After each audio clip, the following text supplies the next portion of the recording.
கடும் பனிப்பொழிவின் காரணமாக ஜம்மு ஸ்ரீநகர் தேசிய நெடுஞ்சாலை வியாழனன்று மூடப்பட்டதால் காஷ்மீர மக்களின் இயல்பு வாழ்க்கை பாதிக்கப்பட்டது.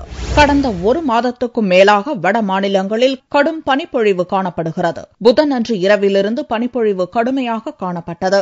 ஜம்மு ஸ்ரீநகர் நெடுஞ்சாலையின் பல பகுதிகள் ஐஸ் கட்டிகளாக மாறிப்போனது. இதனால் வியாழக்கிழமை காலை முதல் ஜம்மு ஸ்ரீநகர் நெடுஞ்சாலையில் போக்குவரத்து தடை செய்யப்பட்டுள்ளதால் 400க்கும் மேற்பட்ட வாகனங்கள் ஆங்காங்கே பனியில் சிக்கி கிடக்கின்றன. காஷ்மீரை இந்தியாவின் இதர மாநிலங்களுடன் இணைக்கும் 300 கிலோமீட்டர் நீளம் கொண்ட ஜம்மு ஸ்ரீநகர் நெடுஞ்சாலை மூடப்பட்டதன் காரணமாக ஒட்டுமொத்த காஷ்மீர் மாநிலத்திலும் சரக்கு மற்றும் பயணிகள் போக்குவரத்து முடங்கி போனது. जैसे आप भी हमारे साथ ही अभी चले हैं, ये बर्फबारी 17 को शुरू हुई थी. It was long awaited in fact. काफी टाइम से इस बर्फबारी का इंतजार था, पर लगभग लास्ट ईयर के बनस्पत इस बार कम पड़ी है, इतनी ज्यादा नहीं पड़ी है.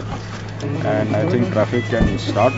कुछ अवलांचेस थे कश्मीर साइड के जो आपका जवाहर टनल के, वो भी अभी क्लियर कर दिए गए हैं.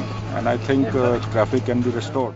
பேருந்துகள், கார்களில் வந்த மக்கள் நடுவழியில் தத்தளிப்பதால் பனிக்கட்டிகளை அகற்றும் பணியில் எல்லை சாலை நிறுவன ஊழியர்கள் துரித கதியில் ஈடுபட்டுள்ளனர்.